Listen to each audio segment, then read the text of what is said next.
A história chocante de Taylor Swift. O que ninguém te contou começa muito antes dos Grammy Awards, muito antes das turnês bilionárias e muito antes do nome dela dominar cada parada do Billboard ao redor do mundo.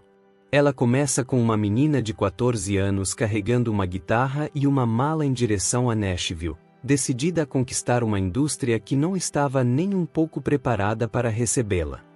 E é exatamente aí que a maioria das pessoas erra quando tenta contar essa história.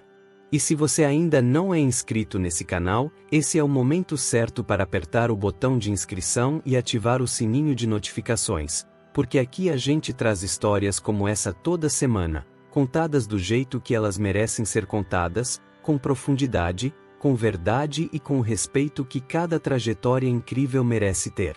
Você provavelmente conhece as músicas, conhece os álbuns, talvez até saiba de cor a letra de algum single que tocou sem parar no streaming durante semanas. Mas o que poucos te contam é o que aconteceu por trás das câmeras, as batalhas pelos Masters, as rejeições no início da carreira, as decisões corajosas que custaram caro e que fizeram dela não apenas uma artista de sucesso, mas um fenômeno cultural que redefiniu as regras do jogo para todas as mulheres na indústria musical. Essa é a parte da história que a gente veio contar hoje. Imagina ter 14 anos, uma guitarra na mão e um sonho tão grande que não cabe na cidade onde você nasceu. Foi exatamente assim que Taylor Swift trocou West Riding, na Pensilvânia, por Nashville, a capital mundial da música country, decidida a provar que tinha algo diferente a oferecer para o mundo. E olha, essa coragem de largar o conforto em busca de um propósito maior é a primeira lição que ela nos deixa. Nashville não era uma cidade fácil para uma menina de 14 anos com demo-tapes de covers de Dolly Parton debaixo do braço. Ela foi rejeitada por gravadoras, ouviu que era jovem demais e que o mercado não tinha espaço para mais uma. Mas em vez de voltar para casa, Taylor usou cada porta fechada como combustível para se tornar ainda mais diferente, ainda mais original, ainda mais ela mesma. Foi nessa época que ela mergulhou de cabeça no songwriting, escrevendo músicas sobre o que vivia na escola, nas amizades e nos primeiros amores. Enquanto outras adolescentes passavam os fins de semana no shopping, ela estava em estúdio construindo a base do que um dia se tornaria um dos maiores catálogos da música pop e country da história. A disciplina dela nessa fase foi o alicerce de tudo que veio depois. Em outubro de 2006, o mundo da música country ganhou um novo nome para prestar atenção, e esse nome era Taylor Swift. Com apenas 16 anos, ela lançou seu álbum de estreia homônimo e rapidamente mostrou que não estava ali para brincar. O disco se tornou o álbum que ficou mais tempo no Billboard 200 durante toda a década de 2000, um feito que artistas experientes levam uma vida inteira tentando alcançar. O single Our Song foi o grande divisor de águas desse início de trajetória. Com ele, Taylor se tornou a pessoa mais jovem a escrever e cantar sozinha o número 1 no chart country americano, sem coautores, sem ajuda de produtores famosos, sem atalhos. Só ela, sua guitarra e um talento absurdo para o songwriting que já chamava a atenção de todo mundo em Nashville. O que impressionava não era só a música em si, mas a maturidade com que uma adolescente conseguia traduzir emoções universais em letras simples e poderosas. Enquanto a indústria torcia o nariz para a ideia de apostar em uma garota de 16 anos, o público respondia comprando álbuns, lotando shows e cantando cada verso de cor. Às vezes quem menos acredita em você é exatamente quem mais vai se surpreender com o seu resultado. Se o álbum de estreia foi a apresentação de Taylor Swift para o mundo, o Fearless foi o momento em que ela olhou para o mundo e disse que veio para ficar. Lançado em novembro de 2008, o disco trouxe uma Taylor mais madura, mais ousada e com uma capacidade de escrever sobre amor e decepção que deixava qualquer ouvinte com a sensação de que aquela música foi feita especialmente para ele. E é exatamente essa conexão que transforma um bom álbum em um fenômeno. Love Story e You Belong With Me foram os singles que explodiram as paradas e levaram o nome de Taylor para muito além das fronteiras do country. O Billboard registrou números impressionantes, O streaming ainda engatinhava na época, mas as vendas físicas quebravam recorde semana após semana, e a jovem compositora de Nashville estava oficialmente conquistando o mundo pop sem abrir mão das suas raízes. Isso é o que acontece quando o talento encontra o momento certo. O grande coroamento veio no Grammy, onde Fearless venceu a categoria de álbum do ano, tornando Taylor a artista mais jovem a receber essa honraria até então. Para completar, o disco foi certificado diamante pela Record Industry Association of America, um título reservado para pouquíssimos álbuns na história da música. Se você quer entender o que é consistência aplicada ao máximo, é só olhar para o que ela construiu entre 2006 e 2008. Existe um nível de confiança que só chega quando você para de pedir permissão para ser quem você é, e foi exatamente isso que Taylor Swift demonstrou com o Speak Now. Lançado em outubro de 2010, o álbum foi escrito inteiramente por ela, sem nenhum coautor, nenhuma parceria de composição, nenhuma ajuda externa. Só Taylor, seu caderno de letras e uma determinação que poucos artistas têm coragem de demonstrar tão abertamente. O resultado foi imediato e avassalador. O disco estreou direto no número 1 do Billboard 200 e vendeu 1 milhão de cópias apenas na primeira semana de lançamento, tornando-se o 16º álbum da história a alcançar esse feito. Em Nashville, os veteranos da música country que um dia duvidaram dela estavam agora assistindo a uma jovem compositora redefinir os padrões do que era possível conquistar na indústria. Às vezes a melhor resposta para quem duvida de você é simplesmente o seu resultado. O songwriting de Speak Now mostrou uma Taylor ainda mais precisa nas palavras, ainda mais cirúrgica nas emoções e ainda mais segura do seu estilo. Singles como Minnie e Back to December entraram no top 10 das paradas e confirmaram que ela não era uma sensação passageira, mas uma força criativa em constante evolução.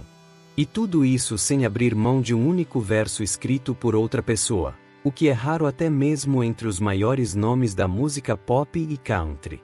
Se tem um álbum na carreira de Taylor Swift que parece um laboratório de ideias borbulhando ao mesmo tempo, esse álbum é o Red. Lançado em outubro de 2012, o disco foi uma declaração pública de que ela não aceitava ser colocada em uma caixa, seja ela country, pop ou qualquer outra. Rock, dubstep, dance pop e country dividiram espaço no mesmo projeto com uma naturalidade que deixou críticos e fãs completamente rendidos. Os números de lançamento foram simplesmente históricos. Red vendeu 1,21 milhão de cópias só na primeira semana nos Estados Unidos, a maior abertura de vendas em uma década inteira no país. Com isso, Taylor se tornou a primeira artista feminina a ter 2 álbuns com aberturas milionárias, um recorde reconhecido pelo Guinness World Records e registrado com muito orgulho nas páginas do Billboard.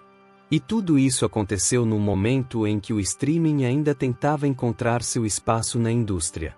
O single We Are Never Ever Getting Back Together foi seu primeiro número 1 no Hot 100, e New You Are Trouble chegou ao número 2, mostrando que Taylor estava confortável tanto no country quanto no pop mais dançante.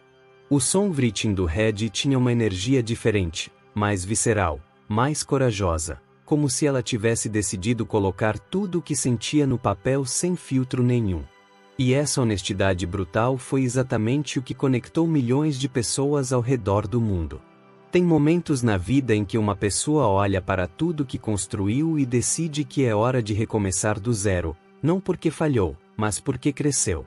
Foi exatamente isso que Taylor Swift fez em outubro de 2014 quando lançou o 1989, seu primeiro álbum declaradamente pop, abrindo mão do country que a tinha tornado famosa para apostar em algo completamente novo. E o mundo da música nunca mais foi o mesmo depois disso. O disco vendeu 1,28 milhão de cópias só na primeira semana nos Estados Unidos e estreou no topo do Billboard 200, fazendo de Taylor a primeira artista da história a ter 3 álbuns diferentes vendendo mais de 1 milhão de cópias em suas semanas de estreia. Shake It Off, Blank Space e Bad Blood dominaram o Hot 100 e o streaming ao mesmo tempo, provando que a transição não foi apenas bem executada, foi magistral. Cada detalhe do álbum tinha a impressão digital do seu songwriting preciso e visionário. O coroamento veio mais uma vez no Grammy, onde o 1989 venceu o álbum do ano, tornando Taylor a primeira mulher a conquistar esse prêmio 2 vezes como artista principal. Esse feito sozinho já seria suficiente para garantir seu lugar na história da música pop, mas ela foi além, transformando a Eras Tour anos depois em uma celebração desse álbum que movimentou bilhões de dólares e lotou estádios ao redor do mundo inteiro. Depois de anos sendo a menina querida da América, Taylor Swift decidiu mostrar um lado que poucos esperavam ver. O Reputation chegou em novembro de 2017 carregado de elementos de hip hop e EDM, com uma sonoridade mais sombria e letras que respondiam diretamente às críticas e polêmicas que ela tinha enfrentado nos anos anteriores. Era uma Taylor diferente, mais feroz, mais calculista e incrivelmente mais poderosa do que qualquer versão anterior. O álbum estreou no topo do Billboard 200 com 1,21 milhão de cópias vendidas na primeira semana, tornando Taylor a primeira artista da história a ter 4 álbuns com aberturas milionárias nos Estados Unidos. O single Look What You Made Me Do foi número 1 em vários países simultaneamente e quebrou recordes de streaming logo nas primeiras horas após o lançamento. A Reputation Stadium Tour que se seguiu tornou-se a turnê mais lucrativa da história nos Estados Unidos até aquele momento, superando inclusive sua própria Eras Tour anterior. 2 anos depois, em agosto de 2019, Taylor virou a chave mais uma vez e entregou Lover, um álbum completamente oposto ao Reputation em tom e energia. Colorido, romântico e cheio de referências pop dos anos 80, o disco foi o álbum mais vendido do mundo em 2019, com 3,2 milhões de cópias comercializadas globalmente. Todos os 18 faixas do álbum entraram simultaneamente no Billboard Hot 100, estabelecendo um recorde histórico para artistas femininas no chart. Se alguém te dissesse que a maior popstar do planeta iria usar o período mais sombrio da história recente para lançar 2 álbuns de indie folk surpresa em menos de 5 meses, você provavelmente não acreditaria. Mas foi exatamente isso que Taylor Swift fez em 2020, transformando o isolamento da pandemia em combustível criativo de uma forma que deixou toda a indústria musical de queixo caído. O folclore chegou em julho sem nenhum aviso prévio e mudou completamente a conversa sobre o que ela era capaz de fazer. O álbum foi gravado remotamente em colaboração com Aaron Desser, Bon Iver e Jack Antonoff, e trouxe uma Taylor mais introspectiva, poética e distante do pop brilhante que o mundo estava acostumado a ver. O single Cardigan estreou simultaneamente no topo do Billboard 200 e do Hot 100, fazendo dela a primeira artista da história a conseguir esse feito. O streaming explodiu logo nas primeiras horas, quebrando o recorde de álbum feminino com mais streams em um único dia na história do Spotify. Menos de 5 meses depois, em dezembro de 2020, Taylor repetiu a dose com o Evermore, descrito por ela mesma como um álbum irmão do folclore. O disco trouxe o single Vilo, que também estreou no topo do Billboard 200 e do Hot 100 simultaneamente, tornando Taylor a única artista da história a conquistar esse feito 2 vezes. O songwriting dos 2 projetos foi amplamente reconhecido pela crítica como o trabalho mais maduro e literário de toda a sua carreira. Existe uma diferença enorme entre alguém que escreve músicas e alguém que transforma a própria vida em arte, e Taylor Swift pertence claramente à segunda categoria. Desde os primeiros álbuns lançados em Nashville, ela desenvolveu um estilo de songwriting tão particular e tão honesto que a Rolling Stone a incluiu na lista dos 100 maiores compositores de todos os tempos, tornando-a a pessoa mais jovem a receber essa honraria. Não é um título qualquer, é o reconhecimento de uma geração inteira de críticos e músicos. O que faz a composição de Taylor ser tão poderosa é a sua capacidade de pegar experiências absolutamente pessoais e transformá-las em algo universal. Ela escreve sobre brigas de adolescente, sobre términos de relacionamento, sobre amizades que acabam, sobre a pressão da fama, e de alguma forma cada pessoa que ouve sente que aquela música foi escrita para ela. Essa é a marca registrada de um grande contador de histórias, E é exatamente o que a diferencia da maioria dos artistas do pop e do country que dominam as paradas do Billboard. Taylor também é conhecida por esconder easter eggs e referências nas letras, nos clipes e até nas capas dos álbuns, criando uma camada extra de engajamento com os fãs que vai muito além do streaming passivo. Ela trata o público como parceiro da narrativa, convidando cada ouvinte a decifrar os significados escondidos em cada verso. Esse nível de cuidado com os detalhes do songwriting é raro e é um dos motivos pelos quais sua base de fãs é uma das mais dedicadas e apaixonadas do mundo inteiro. Imagine acordar um dia e descobrir que todo o trabalho da sua vida, cada música que você escreveu, cada álbum que você gravou, cada momento que você transformou em arte, está nas mãos de alguém que você não escolheu e não confia. Foi exatamente essa situação que Taylor Swift enfrentou em 2019, quando o empresário Scooter Braun adquiriu a gravadora Big Machine Records e junto com ela os masters de todos os seus primeiros 6 álbuns. A reação dela diante disso é uma das histórias mais inspiradoras da indústria musical moderna. Em vez de aceitar a situação e seguir em frente, Taylor tomou uma decisão que chocou o mercado e inspirou uma geração inteira de artistas a pensarem diferente sobre propriedade intelectual e direitos autorais. Ela anunciou publicamente que iria regravar todos os seus álbuns do zero, lançando versões próprias de cada disco para que os fãs pudessem ouvir suas músicas sem que um centavo fosse para quem ela considerava ter agido de má fé. A campanha Taylor S Version se tornou um movimento cultural que vai muito além do streaming e das paradas do Billboard. As regravações foram um sucesso retumbante. Os fãs aderiram em massa. As plataformas de streaming registraram números impressionantes nas versões regravadas e a indústria assistiu atônita a uma artista recuperar o controle da própria narrativa de uma forma que nunca tinha sido vista antes. Em 2025, Taylor finalmente conseguiu recomprar seus masters originais por cerca de 360 milhões de dólares, encerrando um dos capítulos mais tensos e mais transformadores de toda a sua trajetória no mundo da música country e pop. Por muitos anos, Taylor Swift foi conhecida por se manter deliberadamente afastada de qualquer discussão política, uma escolha que ela mesma admitiu ter sido motivada pelo medo de influenciar pessoas de forma equivocada. Mas em 2018 algo mudou, e mudou de forma definitiva. Ela publicou um texto nas redes sociais declarando apoio a candidatos democratas no Tennessee e defendendo os direitos da comunidade LGBTQ, a igualdade racial e o controle de armas, e o impacto foi imediato e avassalador. Em menos de 24 horas após aquela publicação, mais de 65 mil pessoas se registraram para votar nos Estados Unidos, um número sem precedentes na história do engajamento eleitoral digital americano. Taylor tinha finalmente entendido que sua plataforma era grande demais para ficar em silêncio diante de questões que afetavam diretamente as pessoas que ouviam suas músicas. O feminismo que ela sempre defendeu nas letras dos seus álbuns ganhou uma dimensão política real e concreta que reverberou muito além do streaming e das paradas do Billboard. Ela também foi uma das primeiras grandes artistas a se posicionar publicamente durante os protestos do movimento Black Lives Matter, doando recursos, amplificando vozes e usando suas redes sociais para pressionar por mudanças reais nas políticas de segurança pública americana.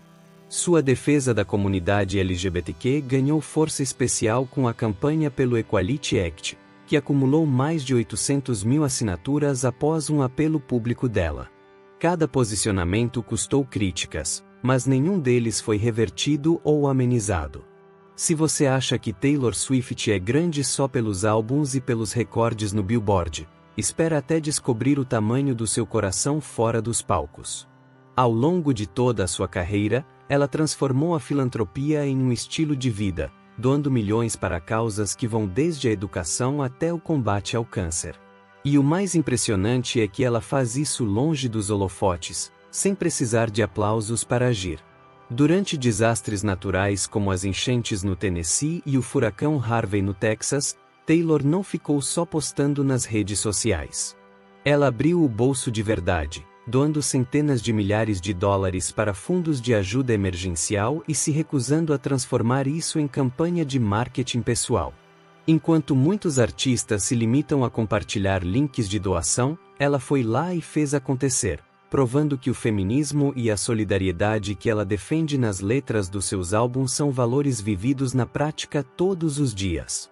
A sua filantropia também chegou diretamente aos fãs, com doações pessoais para pessoas em situação de vulnerabilidade, pagamento de contas médicas e surpresas que mudaram vidas de verdade. Ela apoiou a luta de cantoras como Kesha contra abusos na indústria musical, contribuiu para organizações de defesa dos direitos LGBTQ e investiu milhões na alfabetização infantil e na preservação da cultura musical americana. Durante a pandemia, doou para o Fundo da Organização Mundial da Saúde e para o movimento Black Lives Matter, mostrando que sua consciência social acompanha cada fase da sua carreira. Tem gente que nasce para deixar marca, e Taylor Swift é prova viva disso. Com mais de 200 milhões de discos vendidos ao redor do mundo, ela não é apenas uma artista de sucesso, ela é um fenômeno cultural que redefiniu o que significa ser grande na música. Do interior da Pensilvânia até o topo do Billboard, a trajetória dela é daquelas que você lê e pensa que é ficção, mas é completamente real. Os números dela são simplesmente absurdos. São 10 Grammys conquistados, 32 American Music Awards, 7 recordes no Guinness World Records e uma presença constante na lista das 100 pessoas mais influentes do mundo pela revista Time. E não para por aí. A Eras Tour se tornou a turnê mais lucrativa da história da música, ultrapassando 2 bilhões de dólares em bilheteria e vendendo mais de 10 milhões de ingressos em 149 shows completamente esgotados ao redor do mundo. Isso não é sucesso, isso é uma categoria à parte. Além dos recordes, o impacto cultural de Taylor vai muito além do streaming e das paradas musicais. Ela foi nomeada Artista da Década pelo American Music Awards, Mulher da Década pelo Billboard e entrou para a história do songwriting sendo reconhecida pela Rolling Stone como uma das 100 maiores compositoras de todos os tempos. Sua influência moldou uma geração inteira de artistas, de Olivia Rodrigo a Camila Cabello, que citam Taylor como referência direta para suas carreiras e para sua forma de encarar o feminismo dentro da indústria musical. Em outubro de 2025, Taylor Swift fez mais uma vez o que todo mundo já esperava, mas ninguém conseguia deixar de se impressionar. Ela lançou The Life of a Showgirl, seu 12º álbum de estúdio, e o disco rapidamente se tornou o mais vendido do ano, fazendo dela a artista mais vendida de 2025 pelo 4º ano consecutivo e pela 6ª vez no total da carreira. Para quem acha que uma artista no auge por tanto tempo começa a perder fôlego, Taylor entregou mais uma prova de que fôlego é exatamente o que não falta a ela. Mas os feitos de 2025 foram além dos álbuns e do streaming. Taylor utilizou parte da sua fortuna para recomprar seus masters originais por cerca de 360 milhões de dólares, encerrando de vez uma batalha que havia começado anos antes e que mobilizou fãs, artistas e a indústria musical inteira. Em março de 2026, seu patrimônio líquido chegou a 2 bilhões de dólares, tornando-a oficialmente a musicista mais rica da história, um recorde que vai muito além do Billboard e dos Grammys e que representa décadas de trabalho, coragem e decisões cirúrgicas nos bastidores. Na vida pessoal, Taylor vive um momento de plenitude que seus fãs acompanham com carinho e entusiasmo. Após o noivado com o jogador de futebol americano Travis Kelce em agosto de 2025, o casal planeja uma cerimônia esperada para julho de 2026, que promete ser um dos eventos mais comentados do ano. Enquanto isso, no campo dos reconhecimentos profissionais, ela foi eleita para o Songwriters Hall of Fame no início de 2026 e será induzida em junho em Nova York, tornando-se a pessoa mais jovem do sexo feminino a receber essa honraria na história da instituição. O que a Taylor Swift de hoje nos ensina é que grandeza de verdade não tem data de validade. Ela começou com uma guitarra e um sonho em Nashville, enfrentou rejeições, batalhou pelos seus masters, usou sua voz pelo feminismo e pela filantropia, Quebrou recordes que ninguém imaginou que seriam quebrados e chegou aos 35 anos mais poderosa, mais livre e mais ela mesma do que nunca. E a melhor parte de tudo isso é que a história dela ainda está sendo escrita, verso por verso, álbum por álbum, dia após dia. Se esse conteúdo te inspirou, te surpreendeu ou te fez pensar diferente sobre o que é possível conquistar quando você não desiste dos seus sonhos, então deixa o like, compartilha esse vídeo com alguém que precisa ouvir essa história e se inscreve no canal agora mesmo. Ativa o sininho de notificações também porque toda semana a gente traz histórias como essa, contadas com a profundidade e o respeito que elas merecem. A sua história também está sendo escrita, e o próximo capítulo depende das decisões que você toma hoje.